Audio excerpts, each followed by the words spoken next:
নমস্কার, আমি এসেছি 24শে অক্টোবর 2025 শুক্রবারের ট্যারো কার্ডসের রিডিংসগুলোকে নিয়ে। প্রথম যে কার্ডটা সেটা হলো দ্য সান, দ্যাট ইজ দিনটা কেমন যাবে, সে কার্ডটা হলো দ্য সান। কার্ডটা কিন্তু ভীষণ ভীষণ পজিটিভ কার্ড একটা। এই কার্ডটা বলে যে দিনটা খুব প্রসপারাস, দিনটা খুব ভালো, খুব ব্রাইট একটা দিন, উজ্জ্বল দিন।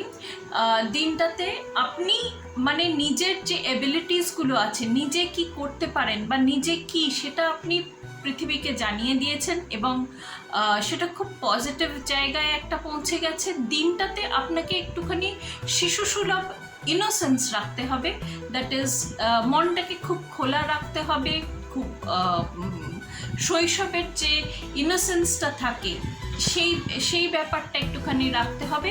দিনটা ভীষণ ভালো দিন, খুব ভালো যাবে।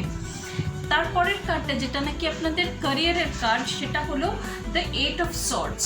আচ্ছা, এই কার্ডটা একটুখানি নেগেটিভ কার্ড। এই কার্ডটা এটাই বলে যে আপনার চোখে পট্টি বেঁধে দেওয়া হয়েছে, মানে আপনাকে দেখতে দেওয়া হচ্ছে না যে অ্যাকচুয়ালি কী ঘটছে, এবং আপনার পরীক্ষা নেওয়া হচ্ছে।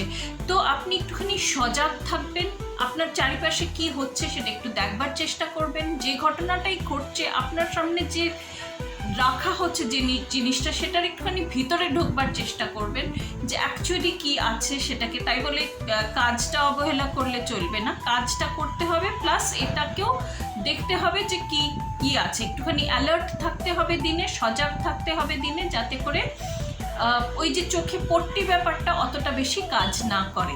আর তাছাড়া দিনটা খুব ভালো দিন, তো সেটাই এই জায়গাটাকেও টেনে নিয়ে যাবে। তারপরের কার্ডটা হলো সম্পর্কের কার্ড, সেটা হলো দ্য এম্পারার কার্ড।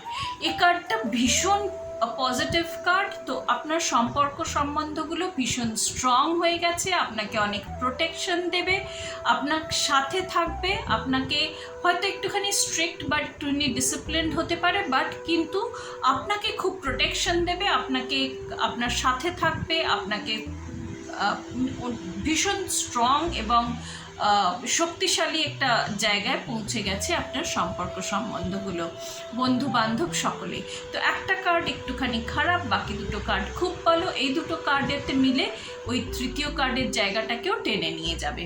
তো দিনটা খুব ভালো দিন, ঈশ্বরের কাছে একটা ধন্যবাদ জানাবেন। দিনটা ভালো যাক, অনেক ব্লেসিংস রইল। পরের রিডিংয়ে আবার দেখা হবে।